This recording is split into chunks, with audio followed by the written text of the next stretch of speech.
नमस्कार, आप देख रहे हैं कमल राष्ट्रीय। मेरे यानी अंकुर पांडे के साथ करेंगे खबरों पर विस्तार से बात, लेकिन उससे पहले एक नजर अभी तक की हेडलाइंस पर। आर्थिक संकट और भारी विरोध के बीच सैन्य विमान से देश छोड़कर भागे श्रीलंका के राष्ट्रपति गोटबाया राजपक्षे। दीपावली होली पर फ्री एलपीजी सिलेंडर देने पर सीएम योगी का बड़ा बयान। और पीएम नरेंद्र मोदी के सामने नर्वस हो गए तेजस्वी यादव, अटक अटक कर दिया भाषण।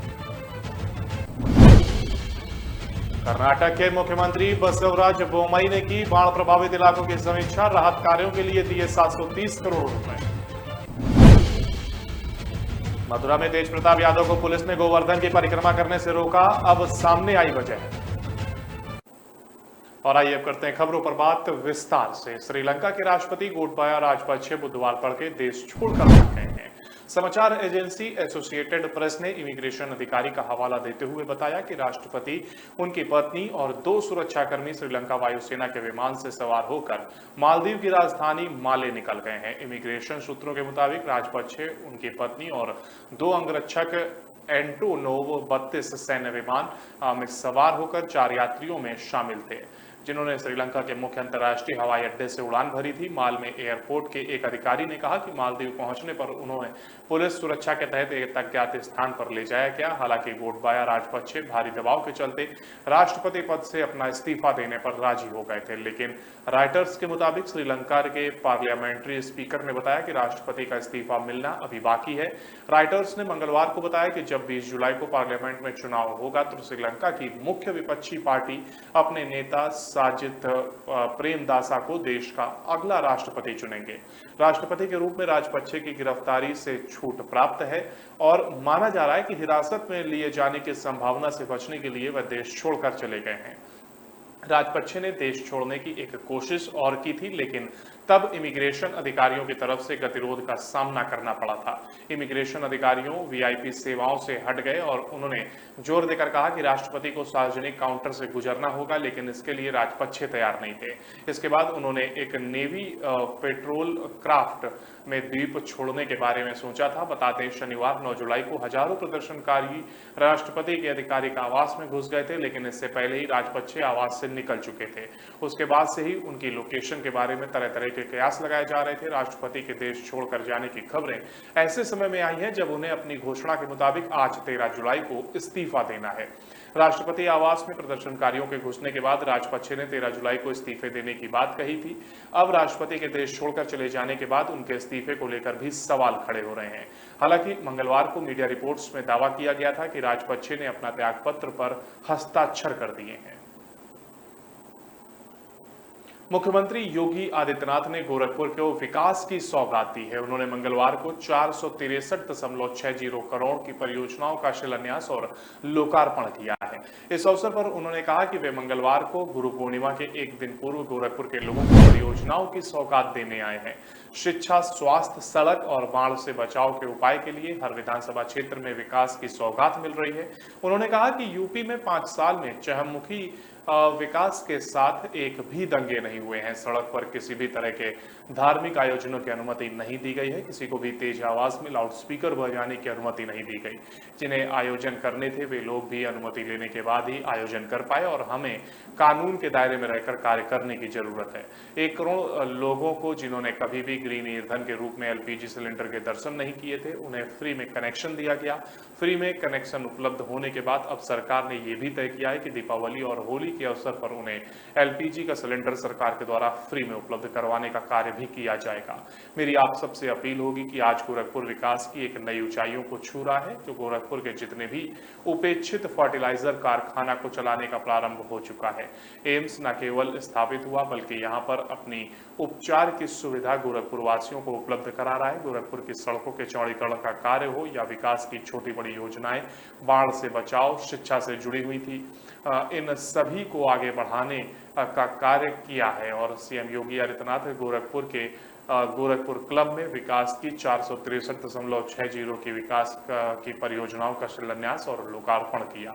इसमें 298 करोड़ 81,72,000 रुपए की 181 विकास परियोजनाओं का लोकार्पण और 164 करोड़ 77,95,000 की 27 परियोजनाओं का शिलान्यास किया गया।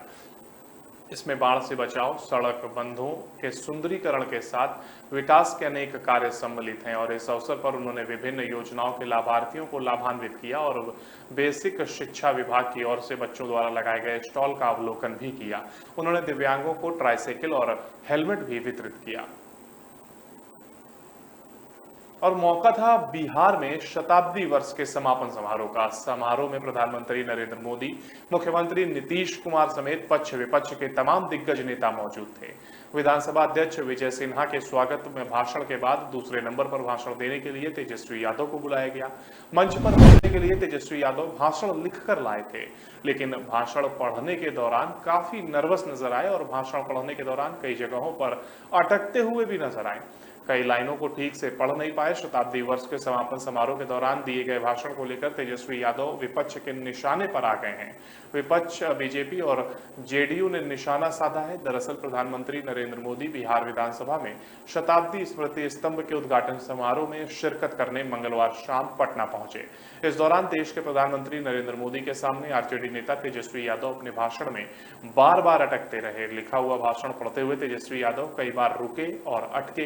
तेजस्वी ने कहा कि उन्हें उम्मीद है कि प्रधानमंत्री हमारी मांगों को पूरा करेंगे। तो वहीं आपको बता दें कि पीएम मोदी के साथ मंच साझा करने के बाद तेजस्वी यादव को भाषण के लिए 4 मिनट का समय मिला था। भाषण देते समय वह बार बार अटकते दिखे। मीडिया रिपोर्ट के मुताबिक भाषण के दौरान नेता प्रतिपक्ष के चेहरे पर तनाव भी साफ से लग रहा था। तेजस्वी अपने 4 मिनट के भाषण में 5 बार लड़खड़ाते दिखे। बिहार विधानसभा शताब्दी समारोह के समापन पर पटना पहुंचे पीएम नरेंद्र मोदी ने आरजेडी के नेता और लालू प्रसाद यादव के बेटे तेजस्वी यादव को जाते जाते एक सलाह दे दी। पीएम मोदी ने तेजस्वी को देखकर कहा कि थोड़ा वजन कम करो। इसके अलावा पीएम मोदी ने तेजस्वी के उनके पिता लालू के स्वास्थ्य की भी जानकारी दी। और कर्नाटक के मुख्यमंत्री बसवराज बोमई ने मंगलवार को राज्य के बाढ़ प्रभावित इलाकों की समीक्षा की है। कर्नाटक में इस वक्त कई जिलों में बाढ़ के हालात बने हुए हैं। यहां तक कि निचले इलाकों में कई जगह भूस्खलन से मुख्य हाईवे प्रभावित हुए हैं। मुख्यमंत्री बसवराज बोमई ने कोडागु समेत उत्तरी कर्नाटक और तटीय कर्नाटक में बारिश और बाढ़ से हुए नुकसान की समीक्षा की है। मुख्यमंत्री ने कहा कि बाढ़ बारिश से हुए नुकसान का सर्वेक्षण का पहला दौरा पूरा हो गया है और रिपोर्ट उपलब्ध कराई जाएगी। राहत कार्यों के लिए धन की कोई कमी नहीं है। तत्काल मरम्मत और राहत कार्यों के लिए 730 करोड़ रुपए उपलब्ध हैं। मुख्यमंत्री ने कहा कि भूकंप क्षेत्रों में रहने वाले लोगों को सुरक्षित जगहों पर जाने के लिए मनाया जा रहा है, तो वहीं नदी के किनारे रहने वाले लोगों को सुरक्षित जगहों पर पहुंचाया जा रहा है। राज्य में इस वक्त कई नदियां लगातार बारिश के कारण उफान पर है और खतरे के निशान से ऊपर बह रही हैं। यही कारण है कि ऐसी जगहों पर प्रशासन ने बाढ़ का अलर्ट दे दिया है। मुख्यमंत्री बसवराज बोमई ने मंगलुरु के सोमेश्वर उल्लाल का भी दौरा किया, जहां ऊंची उठ रही समुद्र की लहरों में पूरी सड़क धंस गई।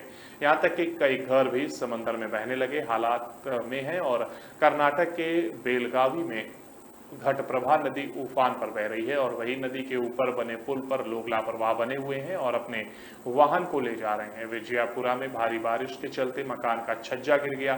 फिलहाल गनीमत यह रही कि किसी प्रकार का जानमाल का नुकसान नहीं हुआ है। घाट इलाकों में लैंडस्लाइड के कारण घंटों तक ट्रैफिक रुका रहा और कुछ इसी तरह के हालात कर्नाटक के कई जिलों में दिखाई दे रहे हैं, जहां पर भारी बारिश के कारण लोगों की जिंदगी अस्त व्यस्त हो गई है। बिहार के पूर्व स्वास्थ्य मंत्री तेज प्रताप यादव अपने पिता के स्वास्थ्य में सुधार की कामना के लिए मंगलवार 12 जुलाई को मथुरा में भगवान के दर्शन करने गए थे। यहां उन्होंने उत्तर प्रदेश पुलिस पर आरोप लगाया है कि मथुरा पुलिस ने उन्हें गोवर्धन पर्वत की परिक्रमा करने से रोक दिया।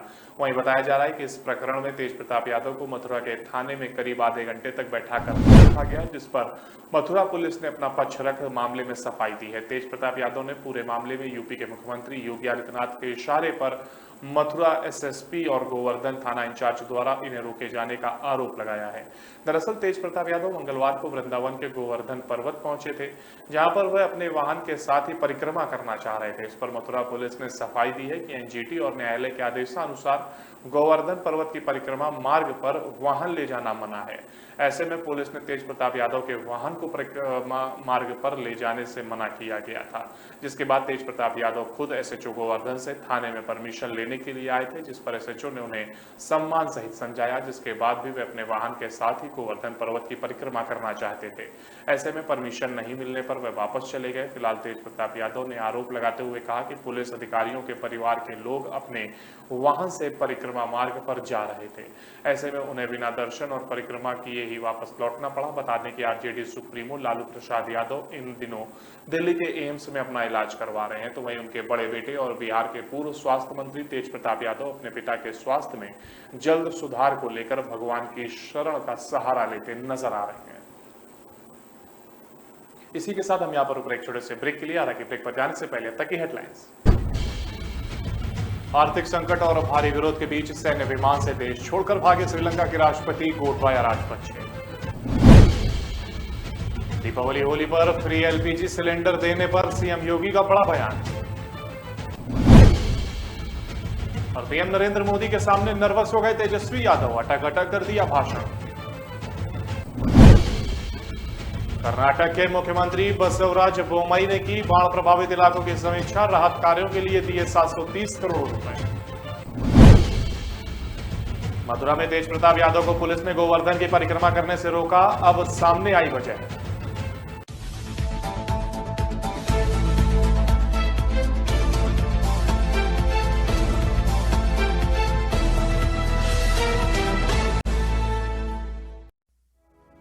लोग मुझे कभी बहुत अच्छा समझते हैं, कभी बहुत बुरा। भगवान जैसे है हमारे लिए।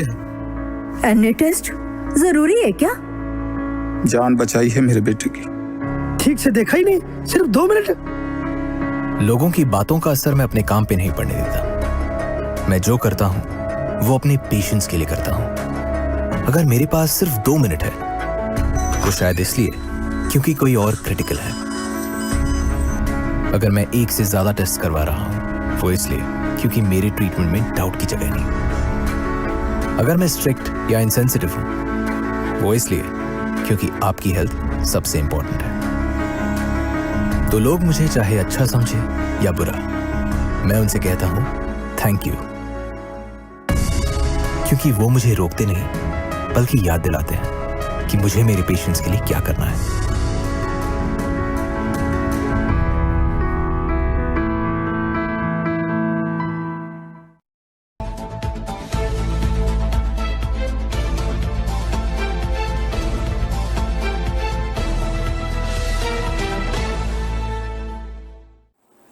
तो ब्रेक के बाद एक बार फिर आपका स्वागत है। बढ़ते हैं अगली खबर की ओर। पश्चिम बंगाल की मुख्यमंत्री ममता बनर्जी ने लोगों से जुड़ने का अलग तरीका अपनाते हुए दार्जिलिंग के दौरे के दौरान मंगलवार 12 जुलाई को सड़क किनारे एक स्टॉल पर पानी पूरी बनाई और बच्चों और पर्यटकों को उसे परोसा, जिससे जुड़ा एक वीडियो सोशल मीडिया पर वायरल हुआ है, जिसमें तृणमूल कांग्रेस सुप्रीमो को खस्ता खोखली पूरी आलू के साथ भरकर इमली के पानी में डुबोकर लोगों को परोसते हुए देखा गया। मुख्यमंत्री ममता बनर्जी दार्जिलिंग में एक स्वयं सहायता समूह की महिलाओं की ओर से संचालित एक स्टॉल में पहुंची और फुचका पानी पूरी बनाते हुए नजर आई। इस दौरान उन्होंने बच्चों और पर्यटकों के लिए पानी पूरी बनाकर उसे परोसा। पश्चिम बंगाल में पानी पूरी को फुचका कहा जाता है और वीडियो को साझा करते हुए टीएमसी ने ट्वीट किया और लिखा कि हमारी माननीय अध्यक्ष ममता बनर्जी दार्जिलिंग में एसएचजी की ओर से संचालित खाने के स्टॉल संडे हॉट पहुंची। कड़ी मेहनत के लिए महिलाओं के प्रति अपनी प्रशंसा दिखाते हुए उन्होंने बंगाल की पसंदीदा फुचका की तैयारी में उनका साथ दिया और उत्साही बच्चों को स्वादिष्ट नाश्ता भी खिलाया। ममता बनर्जी ने स्टॉल के मालिक से पर्यटकों में से एक के लिए फुचका परोसने को कहा, क्योंकि वह एक अतिथि के तौर पर आया था।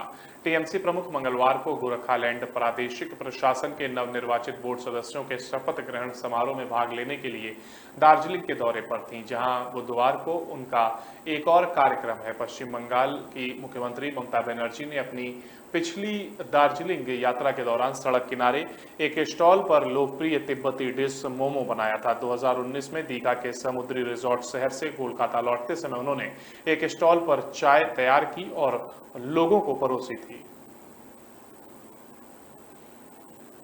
बिहार के पथ निर्माण मंत्री एवं बीजेपी नेता नितिन नवीन ने जेडीयू पर पलटवार किया है। उन्होंने कहा है कि जो लोग विशेष राज्य के दर्जे की मांग कर रहे हैं उनको विशेष राज्य के दर्जे के मुद्दे की कोई जानकारी नहीं है, अपनी सियासत चमकाने के लिए इस तरह की बात करते हैं, नाप शनाप बयानबाजी कर रहे हैं। यह लोग नासमझ हैं। पीएम मोदी ने बिहार के लिए काफी काम किया, लेकिन यह सब इन लोगों से देखा नहीं जा रहा। इसलिए चाहते हैं कि बिहार में जंगल राज रहे। और बीजेपी नेता नितिन नवीन ने कहा कि विशेष राज्य का दर्जा देने का प्रावधान यूपीए 2 के शासनकाल में ही समाप्त कर दिया गया था। प्रधानमंत्री नरेंद्र मोदी ने बिहार को 1.25 लाख करोड़ का विशेष पैकेज दिया, जिसमें 54,000 करोड़ रुपए सड़कों के निर्माण के लिए था और बिहार को मुफ्त कोरोना वैक्सीन, कोरोना के समय मुफ्त अनाज, घर घर शौचालय बनवाया। बिहार की महिलाओं के मुफ्त में गैस कनेक्शन दिया गया। बिहार की केंद्र सरकार ने हर संभव मदद की है, जो ऐसे लोगों को दिखता नहीं है। बता दें कि बिहार के अल्पसंख्यक कल्याण मंत्री एवं जेडीयू नेता जमा खान ने बड़ा बयान देते हुए कहा कि पीएम मोदी बिहार आए थे तो उनको बिहार को विशेष राज्य का दर्जा देने का ऐलान आज कर देना चाहिए था। हम लोगों को पूरी उम्मीद थी कि पीएम आज यह ऐलान करेंगे। विशेष राज्य का दर्जा मिलने से बिहार का और तेजी से विकास होगा। बता दें कि प्रधानमंत्री मोदी आज एक दिवसीय दौरे पर बिहार आए थे। यहाँ बिहार विधानसभा शताब्दी वर्ष के समापन समारोह में शामिल हुए। वहीं उनके आगमन से पहले ही जेडीयू ने विशेष राज्य के दर्जा को मुद्दा बना लिया था और अपने पत्रों में माध्यम से समय समय पर सुर्खियों में रहने वाले पूर्व मंत्री और संगोद विधायक भरत सिंह का एक बार फिर पत्र लिखा है। लेकिन इस बार पत्र उन्होंने कार्यकर्ताओं को लिखा है, जिसमें उन्होंने सीएफसीएल गेट पर धरना देने के लिए राय मांगी है। वहीं उन्होंने पत्र के माध्यम से ये भी कहा है कि वह आगामी विधानसभा चुनाव नहीं लड़ेंगे। भरत सिंह ने विधायक होने के बाद भी योग्य युवकों को नौकरी नहीं दिलवा सकने की बात पर खेद जताया है। उन्होंने पत्र के जरिए चंबल फर्टिलाइजर में गेट पर धरना देने के लिए कार्यकर्ताओं से राय मांगी है। इतना ही नहीं, उन्होंने इस पत्र के माध्यम से ये भी बताया है कि वो अगला विधानसभा चुनाव नहीं लड़ेंगे। ये लेटर 11 जुलाई को लिखा गया है, जिसे कार्यकर्ताओं को सोशल मीडिया पर भेजा गया। भरत सिंह ने पत्र में भाइयों और बहनों को संबोधित करते हुए लिखा कि साल 2023 के अंत में 15वीं विधानसभा के कार्यकाल का अंत हो जाएगा। दिसंबर 2023 में 16वीं विधानसभा के लिए चुनाव होगा। आप सभी को सूचित करना चाहता हूं कि मैं पहले ही घोषणा कर चुका हूं कि आगामी विधानसभा चुनाव नहीं लड़ूंगा। मुझे इस बात का संतोष है कि आपसे सहयोग से सांगोद दिगोद विधानसभा क्षेत्र से 3 बार विधायक रहकर विकास कार्य करवा सका। मुझे इस बात का खेद है कि Chambal fertilisers and chemicals limited Gadepan कारखाने में विधायक होने के बाद भी मैं योग्य युवकों को नौकरी नहीं दिलवा सका। यह कलंक मैं स्वीकार करता हूं। ऐसा क्यों हुआ, उस पर प्रकाश डालना आवश्यक है। यह कारखाना कांग्रेस शासनकाल में के बिरला जी ने लगवाया था, मगर इस कारखाने में सभी भर्ती कोटा वाले बिरला जी के कहने पर होती थी। Chambal fertiliser and chemicals limited Gadepan में छोटा या बड़े कार्य का ठेका भी उन्हीं के कहने पर ही दिया जाता था। यह कटु सत्य है कि इसी कारण जो भी युवा नौकरी के लिए मेरे पास आशा लेकर आते हैं वह निराश होकर लौटते हैं। युवाओं को भर्ती करने का कार्य भी बिरला जी से जुड़े अपात्र अधिकारी ही करते हैं। इसलिए मैंने तय किया कि मैं चंबल फर्टिलाइजर में गेट पर इस सच्चाई को उजागर करने हेतु धरना दूंगा। आपकी राय जानने के लिए यह पत्र आपको लिख रहा हूं।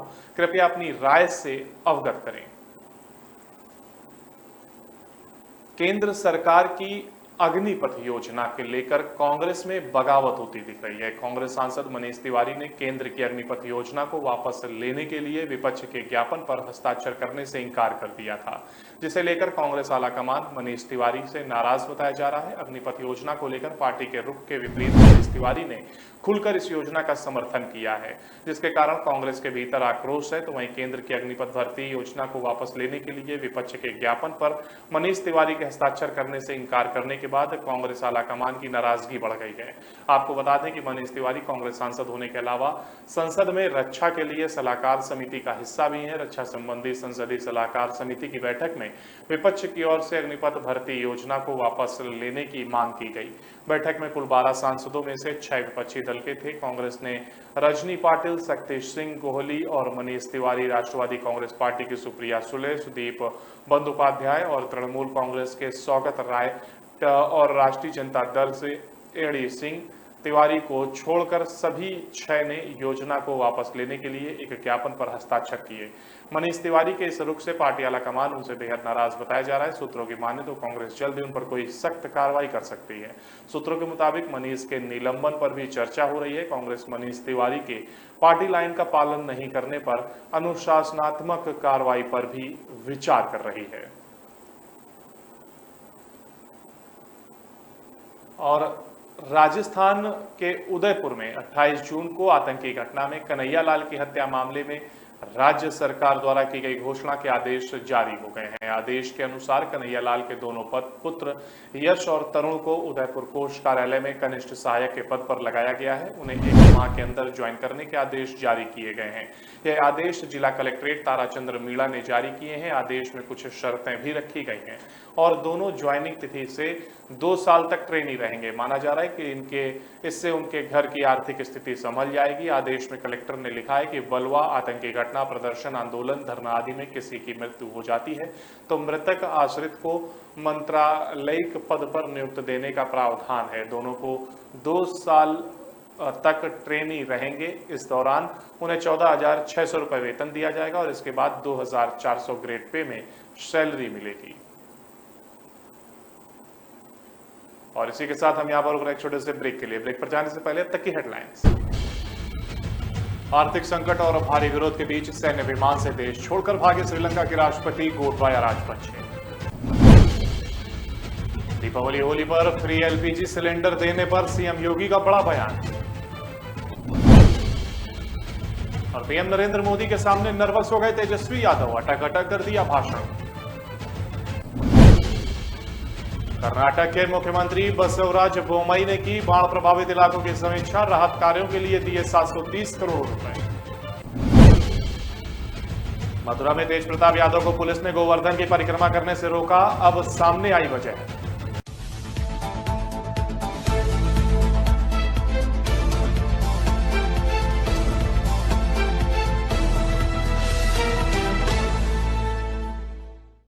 कामयाबी की असली पहचान तभी होती है जब उसकी बुनियाद मजबूत हो, क्योंकि जिन्हें खुद पर भरोसा हो उनकी ताकत कभी कम नहीं होती है। इसलिए भरोसा करिए सिर्फ विकी पावर प्लस टीएमटी बात पर। अब घर बनेगा स्ट्रॉन्ग, चलेगा लाइफ लॉन्ग।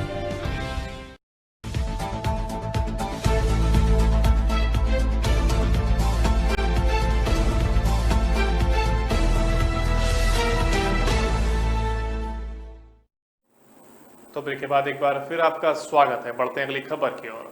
उत्तर प्रदेश सरकार के द्वारा गोवर्धन योजना के तहत गौशालाओं में बायोगैस प्लांट लगाने की योजना शुरू की गई है, जिसको लेकर मंगलवार को गाजीपुर के करीमुद्दीनपुर स्थित अस्थायी गौशाला में बलिया के सांसद वीरेंद्र सिंह मस्त ने बायोगैस प्लांट का शिलान्यास किया। उन्होंने गाजीपुर के जिलाधिकारी की बात करते हुए कहा कि अगर पूरे प्रदेश में किसी से सीख लेनी है तो उन्हें गाजीपुर के जिलाधिकारी की कार्यप्रणाली से सीख लेनी चाहिए। यह बात उन्होंने मुख्यमंत्री योगी आदित्यनाथ के समक्ष भी कही है। जनपद गाजीपुर के करीमुद्दीन स्थित अस्थायी गौशाला में करीब 35 लाख रुपए की लागत से बायोगैस प्लांट की स्थापना की जाएगी, जिसका शिलान्यास मंगलवार को विधिवत रूप से बलिया के सांसद वीरेंद्र सिंह मस्त ने जिलाधिकारी गाजीपुर के साथ जनपद अधिकारियों के साथ किया।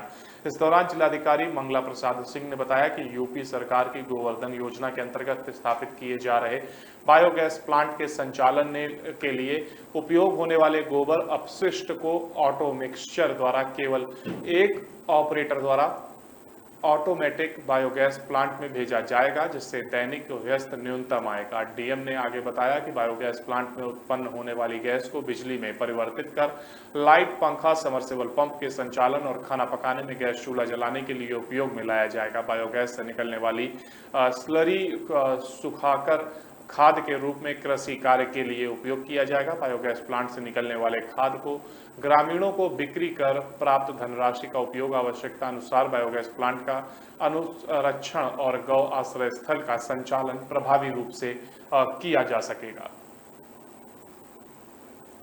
महाराष्ट्र, गुजरात और मध्य प्रदेश समेत कई दूसरे राज्यों में भारी बारिश की वजह से जनजीवन अस्त व्यस्त है। इन राज्यों में बाढ़ और बारिश की वजह से अब तक 218 लोगों की मौत हो चुकी है। महाराष्ट्र में अकेले बाढ़ की वजह से अब तक 84 लोगों की मौत हुई है। महाराष्ट्र के 6 जिलों में मौसम विभाग ने रेड अलर्ट जारी किया है। नागपुर से लेकर नासिक तक हाहाकार मचा है। महाराष्ट्र में आसमानी आफत कहर बनकर टूटी है। बारिश के आगे हर कोई बेबस और लाचार नजर आ रहा है। नासिक और नागपुर में सबसे ज्यादा बर्बादी और तबाही देखने को मिल रही है। नदियां उफान पर हैं। नदी किनारे बने घर और मंदिर सब कुछ डूब गए हैं। महाराष्ट्र में बाढ़ और बारिश की वजह से अब तक 84 लोगों की जान जा चुकी है। गढ़चिरौली और अकोला में बाढ़ कहर बरपाने लगी है।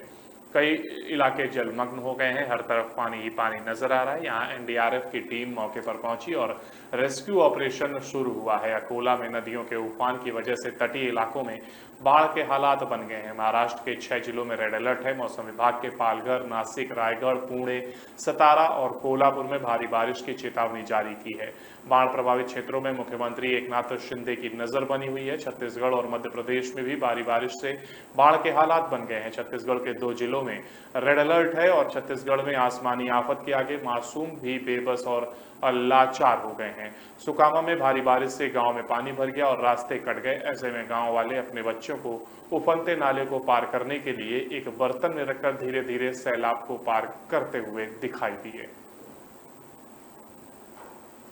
राष्ट्रीय स्वयंसेवक संघ प्रमुख मोहन भागवत ने धर्म परिवर्तन रोकने पर जोर देते हुए कहा कि यह व्यक्तियों को उनकी जड़ों से अलग कर देता है। भागवत चित्रदुर्ग के श्री शिव शरण मदार चैतन्य यह गुरुपीठ में आयोजित एक कार्यक्रम के दौरान दलित और पिछड़ा वर्ग समुदाय के संतों को संबोधित कर रहे थे। संगठन की ओर से जारी एक बयान में आरएसएस के सर संघचालक के हवाले से कहा गया कि धर्म परिवर्तन अलगाववाद की ओर ले जाता है। धर्मांतरण व्यक्ति की जड़ों से अलग कर देता है, इसलिए हमें धर्म परिवर्तन को रोकने का प्रयास करना चाहिए। उन्होंने कहा कि अगर हम चाहते हैं कि भारत के रूप में बना रहे तो हमें वह होना चाहिए जो हम सांस्कृतिक रूप से हैं, नहीं तो भारत नहीं रहेगा।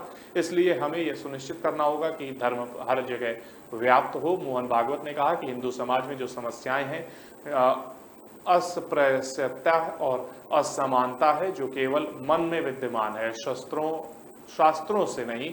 उन्होंने कहा कि कई सदियों से हमारे दिग्गज हमारे दिमाग में मौजूद इस समस्या को हल करने में समय लग सकता है। इस मुद्दे का समाधान खोजने की जरूरत है। यह निश्चित रूप से एक दिन होगा और हम इस पर काम कर रहे हैं। तब तक हमें धैर्य रखना चाहिए। आरएसएस प्रमुख मोहन भागवत ने भारतीय संस्कृति पर ध्यान केंद्रित करने पर जोर दिया, जैसे कि बड़ों का सम्मान करना, महिलाओं के साथ सम्मान के साथ व्यवहार करना।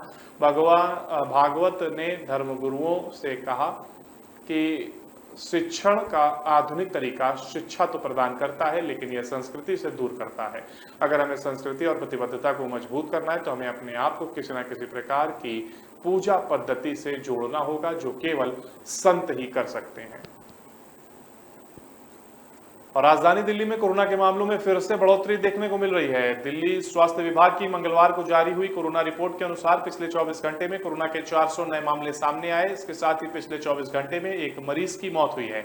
इस समय दिल्ली में कोरोना के 1960 एक्टिव केस हैं। दिल्ली स्वास्थ्य विभाग की मंगलवार को जारी हुई रिपोर्ट के अनुसार पिछले 24 घंटे में 8548 टेस्ट हुए, जिसमें से 400 कोरोना पॉजिटिव पाए गए। इस दौरान 2.92 की पॉजिटिविटी दर रही और 381 मरीजों ने कोरोना को मात दी। वह एक मरीज की मौत हुई है। इस समय दिल्ली में कोरोना के 1457 मरीज होम आइसोलेशन में हैं और 103 कोरोना मरीज अस्पताल में भर्ती हैं। अस्पतालों में भर्ती मरीजों में 38 मरीज आईसीयू में एडमिट हैं और 36 मरीज ऑक्सीजन सपोर्ट व 6 मरीज वेंटिलेटर पर हैं। इसके साथ ही अस्पतालों में कोरोना के भर्ती मरीजों में 80 मरीज दिल्ली के हैं और 23 मरीज दिल्ली से बाहर के हैं। तो वहीं पे दिल्ली में पिछले 24 घंटे में टेस्ट के आंकड़ों की बात करें तो 8548 का आरटीपीसीआर सीबीएनएटी हुआ है और इसके अलावा 5163 का रैपिड एंटीजन टेस्ट हुआ है। अब तक दिल्ली में टेस्ट के आंकड़ों की बात करें तो लोगों का टेस्ट हो चुका है। इसके अलावा पिछले 24 घंटे में कोविड वैक्सीन के आंकड़ों की बात करें तो 26,804 को कोविड वैक्सीन दी गई है, जिसमें 1555 को पहली डोज और 4609 को दूसरी डोज दी गई है। दिल्ली स्वास्थ्य विभाग की रिपोर्ट के अनुसार सोमवार को दिल्ली में कोरोना के 280 नए मामले सामने आए। और बात अब आम आदमी पार्टी की। आम आदमी पार्टी ने मंगलवार को दावा किया कि दिल्ली में नगर निगम अब प्रॉपर्टी टैक्स बढ़ा रही है। अब आम आदमी पार्टी के प्रवक्ता सौरभ भारद्वाज ने कहा कि दिल्ली वालों से ज्यादा टैक्स वसूलने का काम एलजी को दिया गया है। कुछ ही दिनों में दिल्ली वाले नए प्रॉपर्टी टैक्स की मार झेलने वाले हैं। एमसीडी का जब एकीकरण किया गया तो कहा गया था कि अब पैसा केंद्र सरकार से लिया जाएगा, जबकि यह पैसा दिल्ली वालों से टैक्स के रूप में वसूला जाएगा। सौरभ भारद्वाज ने कहा कि एमसीडी के अधिकारियों की बैठक में 4 जुलाई को प्रॉपर्टी टैक्स का नया स्ट्रक्चर निश्चित किया गया। उन्होंने कहा कि एलजी 1% शिक्षा सेस बढ़ाकर दिल्ली वालों को एक और तोहफा देने जा रहे हैं। यह टैक्स ईस्ट दिल्ली और नॉर्थ दिल्ली के प्रॉपर्टी टैक्स से जोड़ा गया है। RWUA से उपराज्यपाल कह रहे हैं कि अगर 90% टैक्स आ गया तो अधिकतम 1 लाख का काम उनकी कॉलोनी में करवाएंगे। सौरभ भारद्वाज ने सवाल पूछते हुए कहा कि एलजी ने कॉलोनियों में ऐसा कौन सा काम कराने की सोचा है जो 1 लाख में पूरा हो जाएगा। इस दौरान आम आदमी पार्टी के वरिष्ठ नेता और कालकाजी से विधायक अतीशी ने कहा कि पिछले 15 सालों से दिल्ली नगर निगम में भारतीय जनता पार्टी की सरकार है। अतीशी ने आरोप लगाते हुए कहा कि बीजेपी ने एमसीडी में जो भ्रष्टाचार किया है उसके बारे में दिल्ली का बच्चा बच्चा जानता है। दिल्ली के लोगों को नहीं पता कि एमसीडी का full form municipal corporation of Delhi है। अब आम जनता को लगता है कि एमसीडी का full form most corrupted department है। अतीशी ने आरोप लगाते हुए कहा कि दिल्ली के हर हिस्से में रहने वाले व्यक्ति को पता है कि जैसे ही उनके घर में पहली ईंट लगती है तो बीजेपी के पार्षद और नेता उनसे पैसे की उगाही करने पहुंच जाते हैं। दिल्ली का हर एक व्यक्ति जनता है और एमसीडी को कंगाल करके बीजेपी के पार्षदों ने अपनी जेबें भरी हैं। पार्षदों की गाड़ियां छोटी से बड़ी हो गई हैं, पार्षदों के मकान बड़ी बड़ी कोठियों में बदल गए हैं। लेकिन जब सफाई कर्मचारियों, शिक्षकों, डॉक्टरों और नर्सेस की सैलरी देने का सवाल आता है तो बीजेपी शासित एमसीडी कहती है कि हमारे पास पैसे ही नहीं हैं। और इसी के साथ हमारे इस बुलेटिन में फिलहाल के लिए इतना ही। आप बाकी जानकारियों के लिए लगातार बने रहिए कमल राष्ट्रीय के साथ। नमस्कार।